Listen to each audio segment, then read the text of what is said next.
ఏంటంటే టిల్లు ఫ్రాంచైజ్ అంత పెద్ద బ్లాక్ బస్టర్ అయింది కాబట్టి దాని తర్వాత చేసే ఫిల్మ్ నుంచి కూడా ఎంతో కాస్త హ్యూమర్ ఎక్స్పెక్ట్ చేస్తారు నా దగ్గర నుంచి.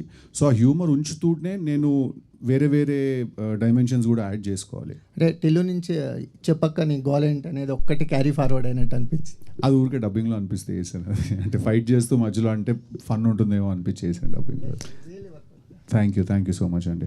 ఏం చేసినా ఎక్కువ మాట్లాడుతుందండి జాక్ క్యారెక్టర్. అంటే ఫైట్ చేసినా మాట్లాడుతుంది, బెడ్రూమ్లో ఉన్నా వాష్రూమ్లో ఉన్నా ఫైట్ చేసినా ఎక్కడున్నా సరే ఏదో ఒకటి మాట్లాడుతూనే ఉంది. అంటే మీ నుంచి డైలాగ్స్ అనేవి కంపల్సరీ ఆశిస్తారు అనే దాన్ని మైండ్లో పెట్టుకున్నారు ఎట్లా? 100%. అంటే ప్రతి యాక్టర్కి ఒక యూఎస్పీ ఉంటుంది కదా, అలా నా యూఎస్పీ నాకు తెలిసి డైలాగ్స్ చెప్పడం, లేకపోతే యూనో ఎక్స్ప్రెషన్స్, డైలాగ్స్ ఇవన్నీ ఉండడం. సో క్యారెక్టరైజేషన్ ఆ విషయంలోనే ఐ ఫీల్ భాస్కర్ గారు ఎక్కడ చాలా బాగా బ్యాలెన్స్ చేశారు అనిపించింది.